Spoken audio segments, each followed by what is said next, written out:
This was kind of a different year for you. I mean, we've been watching you start most of the time the last few years. This year you were in and out, starting sometimes in the rotation, sometimes out. What was it like for you just going through that, and how did you deal with it?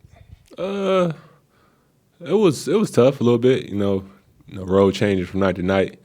Try to make the most of it. We was a pretty deep team, and we had a lot of guys that could bring different things to the table. So it was a lot of different lineups that we tried and different things like that. So I was just trying to figure out how I could try to make an impact on this team and on the court. Wasn't always the easiest, but I feel like towards the end of the year, I didn't play that much minutes, but I feel like I was still able to help be part of the team. So definitely was different. How do you see your future here? Uh, I mean, I'm not always in control of my future here, so like I always would love to come back, be part of this team, part of this organization. That's all I kind of know. But it's the NBA. When you don't make the playoffs and you lose, stuff usually happens. So I don't know what's going to happen, but I'm just gonna be prepared for the next step. Did they give you any indication today? Not really. No, it's kind of too early. We got a lot of lot of things that we got to figure out first. I don't think I'm top of the list, but I'm gonna just keep working and keep evolving my game and try to get better and be able to help our team win. It seemed like Steve stuck with that starting lineup with you and Draymond from last year for much of the first half. What do you think, just looking back at it now, what do you think went wrong with that lineup? Uh, I mean, it's kind of hard to say. I've probably didn't play with that lineup since like December, so that seems like a long time ago. So I don't really kind of know. We never got on the right page. We didn't really get our chemistry right.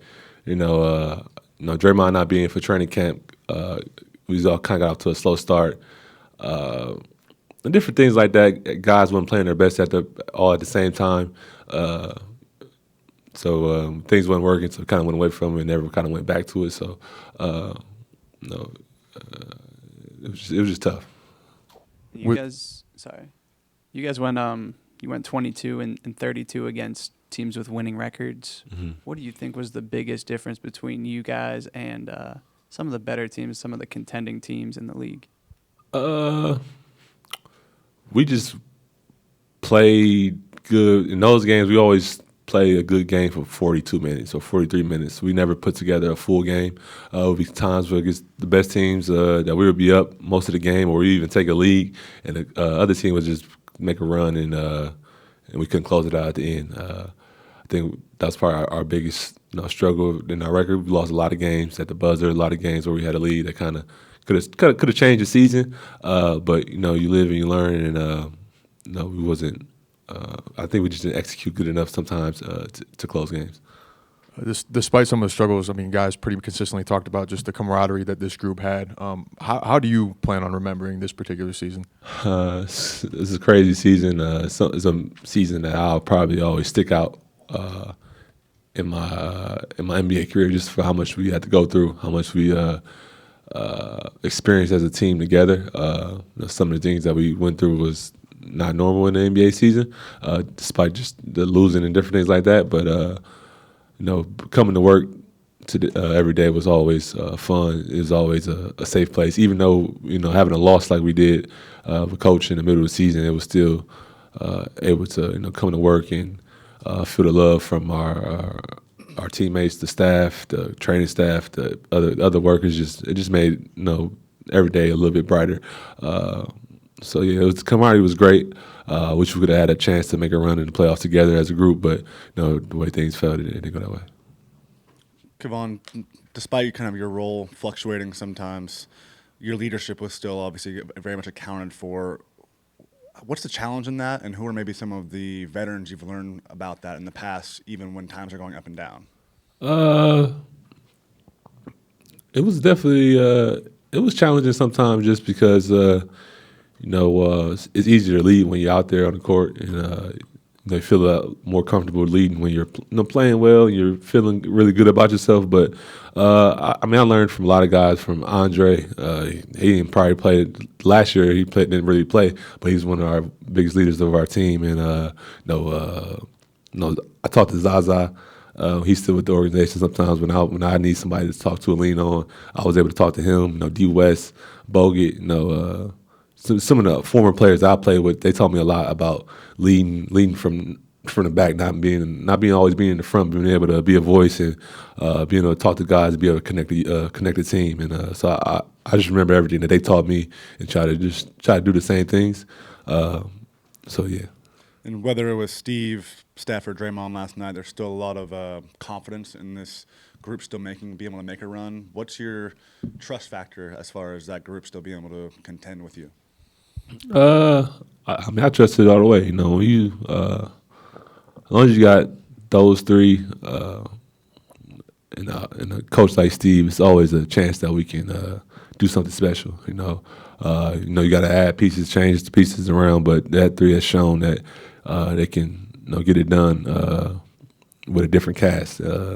Steph still's playing at a high level. Draymond's playing at a high level.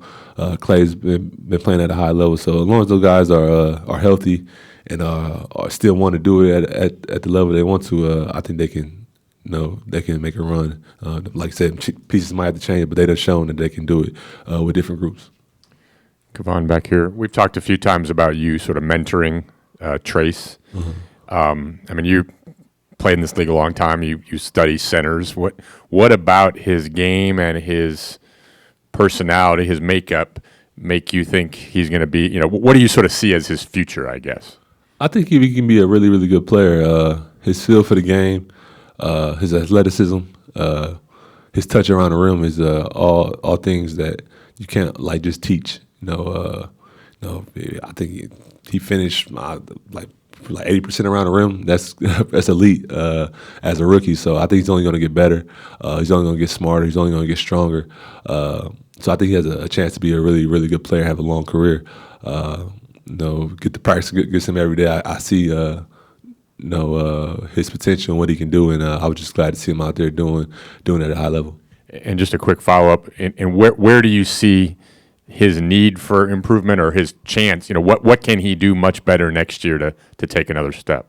For him, I think just being a better talker, communicate more on defensive end. I think this year he knew the coverages, but be able to talk and be able to coach your teammates through it is a different level. It's something that we talked about all year as a team, not just him, but everybody just being more talkative on the court. And I also just like to see him just be a little meaner on the court. He has the strength and the power to be able to push guys around, and he does it. He shows flashes of it, so I like to see him just push guys around and be more physical sometimes. I think he has the capability of doing that.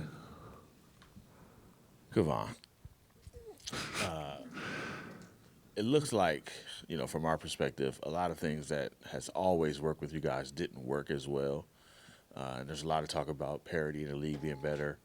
Did you feel like, is the league better? Are teams more athletic, or what's different now with the rest of the league?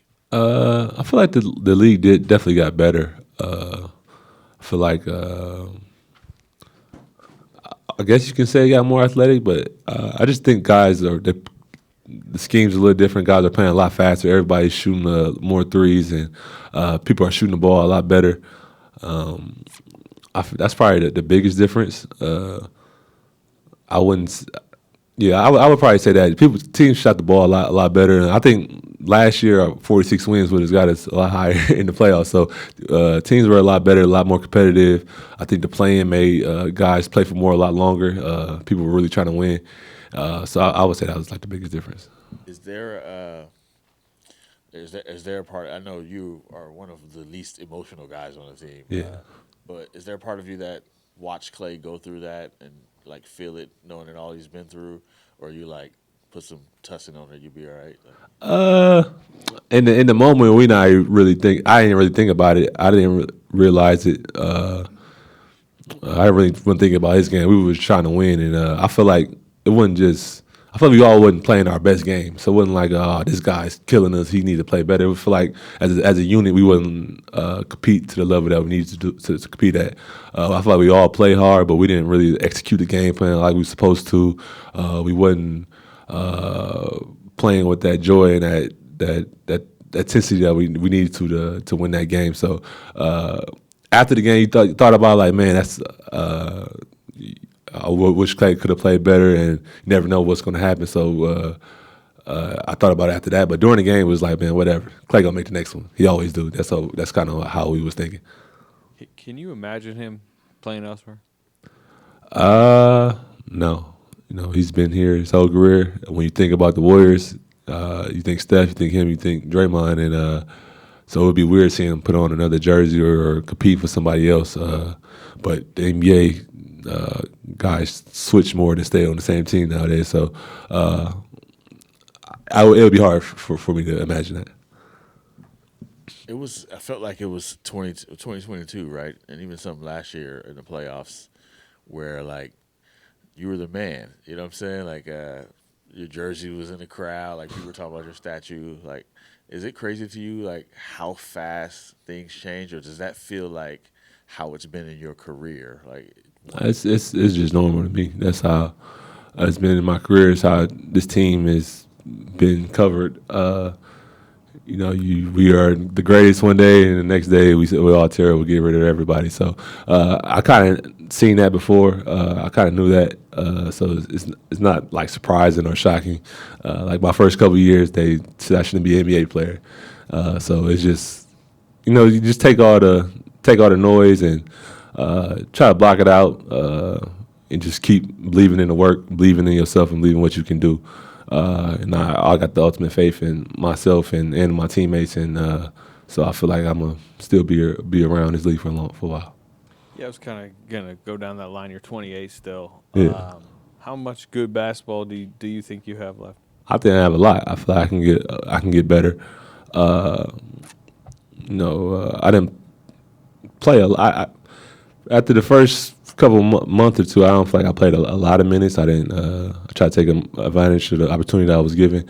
I feel like I can still develop. I feel like I can continue to get better. I didn't seen guys get better at this age, and I feel like I'm still learning the game and growing. So I feel like I got a lot more to give, a lot more to contribute. Just a few bad games here and there doesn't define my whole basketball legacy or what I got left. I feel like I got a lot left to give. we've asked you this before over the years, but this year you seem to pull out the mid-range jumper a little bit more. You know what I'm going to ask. Yeah.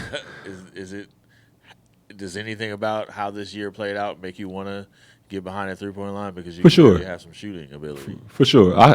Yes, definitely. I know I can shoot it. It's not something I haven't been asked to do. It's not something that they never needed me to do. But, they might not ask me to do that next year, but I feel like to get on the court, to prolong my career, and then the next step for me is to be able to evolve my game and be more offensive-minded and be able to affect the game more than just one way.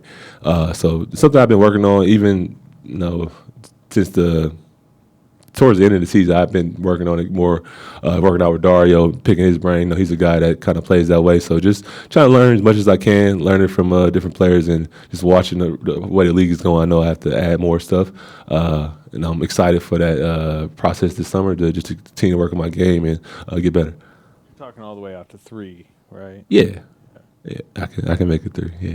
What would you have like a percent in mind that you'd want to shoot if you were ever even? When I look around the league for big, if I can shoot 35 to 36%, I think that's serviceable for all the other stuff I bring to the court. So it's probably about to go right there. I remember when you guys won the championship in Boston, you were kind of almost thanking Steve for sticking with you through the ups and downs throughout your career. What's your guys' communication like this season through the ups and downs as well?